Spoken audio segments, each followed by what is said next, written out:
Hi guys, sorry to interrupt your video. Just a quick plea, subscribe to my channel please. If you haven't done it already, subscribe. Tell your friends, subscribe. Thanks. What should you do if you think the driver of the vehicle in front has forgotten to cancel their right indicator? Okay, so you're following a car, there's a car in front of you, he's indicating right, but he doesn't appear to be turning right. Point is, he may have forgotten to cancel his indicator, he may be just about to turn right, but he just hasn't found where he's going to turn right yet. So therefore, I would not be putting myself into a potential situation where he might suddenly turn on me. So, flash your headlights to alert the driver? No, because if you start flashing your headlights, other people will see that and think you're talking to them, and now you've got all sorts of things going on, people walking out in front of you, cars pulling out from junctions. Don't. Sound your horn before overtaking? No, just don't overtake. Overtake on the left with the... No, we don't do that. We stay behind and we don't overtake. Simple. Be cautious and don't attempt to overtake. The driver may be unsure of the location of a junction and may turn suddenly. It's like I know what I'm doing. Wait, what? Right. What hazard should you be aware of when travelling along this street? Okay, so without looking at any answers, I'm thinking doors, people walking out, that sort of stuff. That's what I'm thinking. So glare from the sun? No. Lack of road markings? No. It often happens, and then you get 5 or 6 white lines on the approach to a giveaway line at the end. Just so you know. Children running out between vehicles. There's a good chance of that. Large goods vehicles. No, we're not. And if one turned up, you'd see it. So the risk is children. On roads where there are many parked vehicles, you may not be able to see children between parked cars, and they may run out into the road without looking. Bless them. What's the main hazard you should be aware of when following this cyclist? Right, so I'm looking at this picture and I'm thinking rubbish road surface, pothole, bit of rubbish on the floor, so he might swerve. Car doors might open, he might swerve. Could be windy, he may get blown around. Basically, I'm thinking this thing might wobble all over the shop. Now, if I went wide and put my car here, there's still room for this car to get past over here. So check you're not being overtaken. I would move to this bit, but I'm basically worried about here and anything along here that might cause this bloke to suddenly do something. That's my thoughts if I look at that picture. Now let's go and see what their options are. The cyclist may move to the left and dismount. Well, they might, but I mean, who cares? The cyclist may swerve into the road. Yes, they may, for all of those reasons I gave you. The cyclist may get off and push their bike. Well, they might, but the cyclist may wish to turn right at the end of the road. Well, they might, which is miles away, but the main hazard is that he might be swerving all over the shop, isn't he? I mean, all this other stuff is hearsay. He might do it, he might not. But the thing that causes me grief is the fact that that's a swerve. And that's how you've got to think about these questions. It's not, well, he might do that, he might do that. Think about, well, yeah, alright, but what's the biggest problem? So when following a cyclist, be aware that they have to deal with the hazards around them. They may wobble or swerve to avoid a pothole in the road or see a potential hazard and change direction suddenly. Don't follow them too closely or rev the engine impatiently. A driver's behaviour has upset you. Oh no, women, bloody hell. How can you get over this incident safely? Well, stop and take a break. Love that. Loving that. Shout abusive language. Do that once you've stopped and taken a break. You Get it want out a of your slap system. or something? But not at the car in case they get out and lump you on. Gesture to them with your hand. Yes, we all know what gesture you'd give. Dirty thing. Disgusting. Follow them, flashing your headlights. Nah, wouldn't recommend it. You might end up dead. So if you feel yourself becoming tense or upset, stop in a safe place and take a break. Tiredness can make things worse and may cause a different reaction to upsetting situations. Yeah. How should you drive in areas with traffic calming measures? That's this thing here. This speed bump or sleeping policeman, as I know. So, at a reduced speed, that is the correct answer. Now, the speed limit in the centre of the road with headlights on dipping. Right. The whole point of traffic calming measures is to keep traffic calm, i.e. slower, because there's a danger around. It could be a school or whatever. Now, they put these bumps in not because that particular bit of road itself is dangerous, but because they want the whole road calm. So what you do is they'll put a bump here and another bump down there and so on. And it defeats the whole point of having them if you're going to pick up speed between the bumps. They don't want you slow just at the bump. The point is, find a speed that is nice for the bump. Might be 20 mile an hour. And once you've found a speed that you think is prudent, you're not being thrown around too much, then just maintain that down the entire road until the road bumps stop, and then you can pick your speed up and carry on. So the idea is find your speed and then just drive at that speed throughout the whole road. Right, so traffic calming measures such as road humps, chicanes and narrowings are intended to slow drivers down to protect vulnerable road users. Don't speed up until you reach the end of the traffic calm zone. See, told you. Why should you slow down as you approach this hazard? Well, let's have a look here. Right, that sign is a level crossing, i.e. a train crossing. And here's your sign saying stop when lights show, and you have the countdown marker 300 yards. Red and white is the colour scheme for approaching a level crossing. Alright, so you've got lots of clues to tell you that there is a level crossing coming. So, because of the level crossing,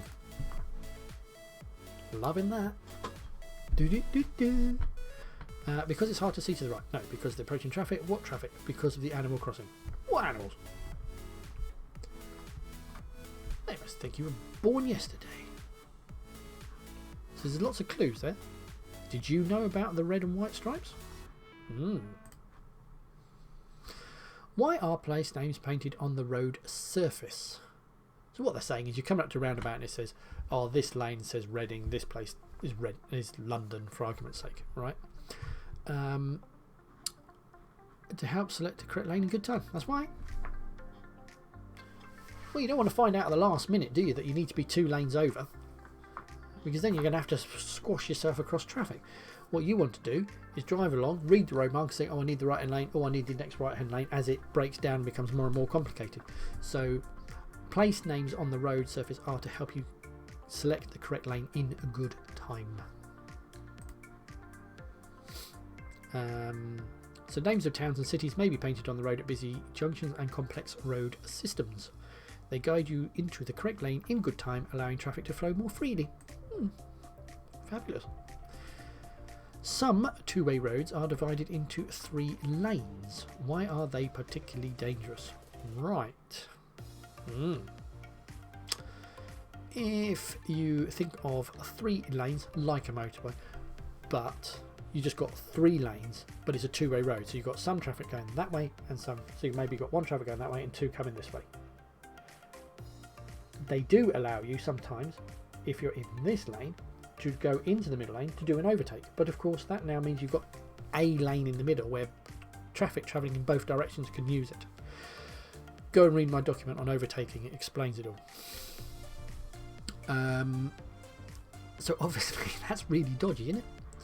So why are they particularly dangerous? Right, traffic in both directions can use the middle lane to overtake. Dangerous! Traffic can travel faster in poor weather. What? Traffic can overtake on the left. Traffic use the middle lane for emergency. No, it doesn't.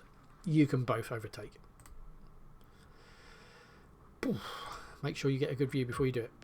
What type of vehicle uses an amber flashing beacon on a dual carriageway? Right. So, I've made a video about beacons and flashing beacons. Basically, if it's amber, it's not an emergency vehicle and it's not a doctor. So, ambulance, fire engine, doctor on call, tractor. A tractor is not a doctor or an emergency vehicle. Bosh, have some of that. Next. Oh, look, it's a police woman. Right. So what does this signal from a police officer mean to oncoming traffic? Right, that means stop. So, you know, when you're at school and you're running down the corridor at a teacher and the teacher goes, stop! That's what that means. And the fact that she's got a hand out is she's basically putting her hand out to stop traffic from behind coming past. So that actually means stop in both directions. So, I mean stop. No matter where you're going, you've got to stop. Police officers may need to direct traffic, for example, at a junction when the traffic lights have broken down. Quite right. Go and read your highway code. Why should you be cautious when going past this bus waiting at a bus stop? Well, biggest danger of a bus, of course, is people walking out in front of it, isn't it? Or the bus moving off. So let's see if there's an option. There's a zebra crossing ahead. Yes, there is. They're not blooming wrong, you know, but that's not the biggest issue. There are driveways on the left. There are. People may cross the road in front of it. That's the big issue. The road surface will be slippery. Why? Why would it be slippery? There you go. So why should you be cautious? People may cross. Yes, there is other stuff there, but that's not a reason why you should be extra cautious. I mean, surely you'd be driving along going, oh, there's a pedestrian crossing, I'll have a look at people. You don't have to be extra wary. A pedestrian crossing isn't going to suddenly jump out at you, whereas a pedestrian in front of a bus might. So a bus at a bus stop can hide pedestrians who might try to cross the road just in front of it. Drive at a speed that will enable you to respond safely if you have to. So reduce your speed, go wide, that sort of thing. 77, nearly done. Right, where would it be unsafe to overtake? Well, where you can't see is a good one. So on a single carriageway, no, you can overtake on a single carriageway. On a one-way street, you can overtake on a one-way street. Approaching a junction, yes. If you're coming up to a junction, you're going to have cars coming left and right and all around. You don't want to be on the wrong side of the road there. Travelling up a long hill, just because it's a hill, you might be able to see for 2 miles. Doesn't mean you're approaching the crest of a hill, does it? It just says driving up a hill. So the fact that your road is now at that angle rather than that angle doesn't mean it's any more dangerous. If you're coming to a crest, you're going over the top, that would be dangerous. But out of this lot, the one that's the most dangerous is approaching a junction. So therefore, I am correct. Ooh. Last question. Exciting, isn't it? How can drinking alcohol affect your ability to drive? Right, your ability to judge speed will be reduced. That is true. Your confidence will be reduced. No, we saw earlier on that your confidence will increase and you'll think that you're brilliant when perhaps you are not. Your reactions will be faster. No, they won't. Your reactions will be slower. Your awareness of dangers will be improved. No, it won't. You'll be terrible. So, your ability to judge speed will be reduced. Correct. Alcohol will severely reduce your ability to drive or ride safely, and there are serious consequences if you're caught over the drink-drive limit. It's known that alcohol can affect your judgment, cause overconfidence, and reduce coordination and control. Just ask any bush that has had somebody fall through it. Right, I believe that's it. 100%. Come on. Good. Make sure you look at all the accompanying videos. A lot of the stuff out there, as I'm going through these things, I'm making videos prior to doing these question banks, so the answers are out there. Go and have a dig. But good, well done. Keep going.